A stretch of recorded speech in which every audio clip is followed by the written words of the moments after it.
Selama ini kita mengenal lahan pertanian atau perkebunan hanya ada di wilayah pedesaan atau pinggiran kota saja. Semakin maju dan berkembangnya teknologi pertanian, banyak orang telah menerapkan cara bercocok tanam di lahan sempit atau perkarangan rumah. Dengan memanfaatkan lahan perkarangan rumah, masyarakat perkotaan mulai menggemari sistem pertanian perkotaan ataupun urban farming. Urban farming sendiri sudah menjadi tren masyarakat kota.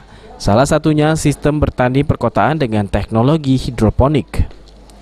Andi Kamsah, salah satu petani urban farming, mengaku sudah belajar dari tahun 2003 dan menerapkan sistem tanam hidroponik ini sejak 2010 dengan memanfaatkan lahan dan balkon rumah.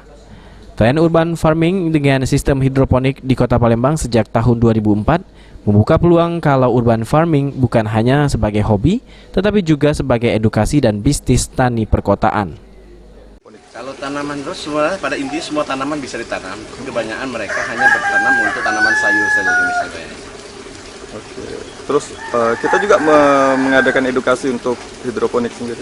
Edukasi kita adakan terus, ada yang dengan tatap muka langsung, ada juga yang melalui Zoom. WA, atau bisa juga langsung diskusi via telepon. Oke. Untuk pemasarannya sendiri gimana, Kak? Kalau pemasaran kita sejauh ini kita masak ke konsumen langsung, ada juga yang kita masuk ke salah satu mall di Palembang. Jadi bertani sekarang bukan hanya milik orang pedesaan yang memiliki lahan yang luas. Masyarakat kota pun bisa memanfaatkan perkarangan rumah sebagai lahan pertanian di tengah kota. Sistem tanam hidroponik sendiri menjadi peluang urban farming yang menguntungkan dengan menjual sayuran sehat dengan lahan perkarangan rumah. Mardiansyah, PAL TV.